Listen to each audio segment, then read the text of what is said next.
Cette année, cher Abdullah, vous nous proposez de nous pencher sur les incertitudes qui pèsent sur cet avenir, dans une Afrique, on croit aux tensions politiques, à des conflits et à l'émergence du terrorisme. Chaos redouté ou émergence espérée donc, les sociologues nous diront que les deux options sont également défendables. Mais je crois que le chaos n'est pas une option. Et mon propos ici sera simple. La France a confiance dans l'avenir de l'Afrique. La France a confiance dans la capacité de l'Afrique à émerger. C'est, je pense, ce que dira le Premier ministre Manuel Valls, qui est en visite officielle à partir d'aujourd'hui et jusqu'à après-demain, raison pour laquelle, mon cher Abdullah, on m'excusera de ne pas assister cette année aux activités du forum. Donc le Premier ministre français le rappellera. C'est l'Afrique qui a connu ces dernières années les plus forts taux de croissance économique. Et pourquoi le continent ferait-il l'objet d'autant d'intérêt de la part des pays les plus développés et des pays qui les ont rejoints? Sinon parce que cette confiance dans le développement de l'Afrique est également partagée. Et d'ailleurs, avons-nous le choix? Non, nous n'avons pas le choix. L'Afrique représentera en 2050 le quart de la population mondiale.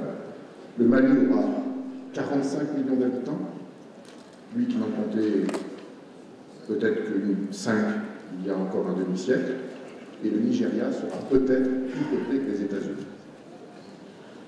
Poser la question, c'est donc y répondre. Une Afrique en déshérence constituerait une menace pour le monde.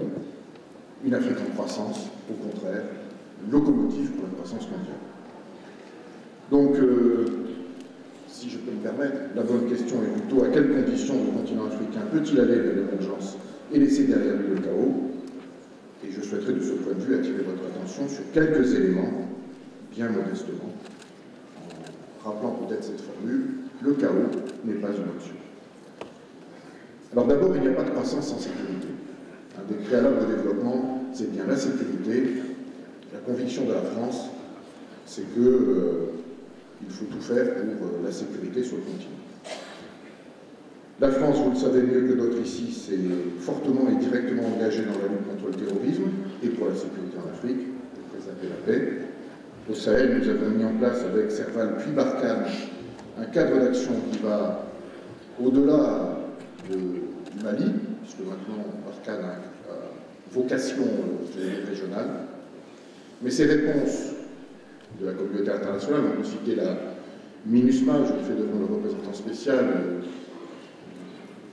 avec les éléments tragiques que nous venons de connaître à Kidal, c'est l'ensemble de la communauté internationale qui se mobilise pour la sécurité du continent et singulièrement ici au Mali, mais ces réponses, aussi nécessaires soient-elles, ne pourront pas suffire. La sécurité de l'Afrique repose d'abord sur l'effort des pays africains eux-mêmes. Et de ce point de vue, j'ai l'honneur d'être ambassadeur de France ici depuis 3 ans. Je le dis devant vous, monsieur le Premier, je le dis devant le ministre de la Défense, l'armée malienne n'a plus rien à voir avec l'armée malienne d'il y a 3 ans. On le sait tous. Nous le savons tous.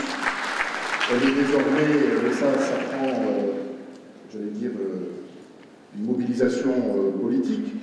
Et puis, comme ancien militaire, je le sais très bien, les jeunes camarades maliens n'ont plus du tout la même motivation. Ils ont désormais, ou plutôt n'ont plus du tout la même motivation. Elle existe maintenant, l'entraînement, il existe maintenant. Donc encore une fois, voilà une des clés. Le Mali l'a démontré en 3 ans, encore une fois.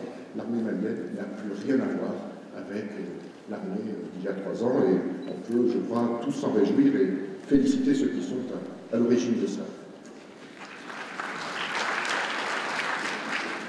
Alors, certes, une sortie de crise se construit d'abord sur un outil militaire crédible, l'outil militaire qui doit trouver ceci qui son prolongement dans une action qui relève de la gouvernance, de l'aide au développement et de la croissance économique. Une sécurité durable ne peut venir que de la combinaison de ces différents volets. Et c'est le défi qui se pose aujourd'hui au nord du Mali, mais également dans bien d'autres régions en Afrique, où l'action militaire doit être articulée avec le dialogue politique et le développement. Et je voudrais ici souligner 4 éléments qui seront, me semble-t-il, particulièrement déterminants. Il y en a sans doute bien d'autres, mais ces 4-là me semblent mériter une attention plus soutenue. Le premier, je n'y reviendrai pas, ça a déjà été évoqué, c'est l'état de droit et la démocratie, qui sont seuls à même de construire une stabilité de long terme des sociétés. Le second, c'est l'éducation, ça a également été mentionné, donc je serai bref.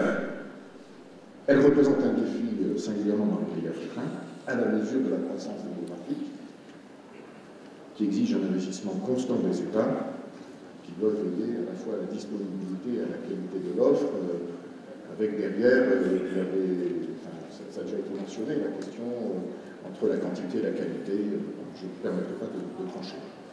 Mais ces deux critères sont essentiels pour s'assurer d'une insertion professionnelle des jeunes dans une économie en pleine mutation. Et il n'y a de toute façon pas d'exemple de pays qui ait connu une émergence véritable et durable sans qu'un effort n'ait été fait au préalable dans le domaine de l'éducation. Le troisième point sur lequel je vais peut-être un peu plus insister, c'est la mise en place de politiques économiques favorables au développement du secteur privé. La création d'un cadre juridique stable qui assure aux opérateurs économiques l'assurance que leurs investissements bénéficieront d'un environnement favorable à la mise en œuvre d'opérations de long terme est essentielle. Dans ce domaine, la définition d'une politique fiscale qui assure à la fois à l'État la capacité de mobiliser les recettes domestiques nécessaires au financement des politiques de développement, mais également qui ne soit pas un frein à l'investissement, est également essentiel. Un juste équilibre que doivent trouver les gouvernements avec l'ambition de voir plus grand et de voir encore plus d'acteurs économiques rejoindre les contribuables qui sont intégrés dans un tissu économique moderne. De ce point de vue, je dois dire que l'action du Mali va également être soulignée. Les grands travaux démarrent. On a vu les attributions de marché en 2015, je pense notamment à Kabbalah. Kabbalah, c'est de l'eau pour 1,5 million de Bamakois. Donc les marchés ont été signifiés en 2015 et donc il y a toutes les chances pour que l'activité économique soit boostée par ces grands chantiers en 2016. Les infrastructures, enfin. L'Afrique aura besoin d'un effort considérable d'investissement dans les infrastructures pour accompagner sa croissance démographique et sa croissance économique. C'est aussi une question de sûreté pour les entreprises.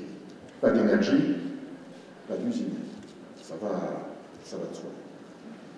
L'accès à l'énergie à un coût compétitif, le développement de transport permettant de favoriser les échanges, la disponibilité des réseaux de communication, tout cela constitue des éléments fondamentaux. La construction de logements, d'aménagements urbains vont également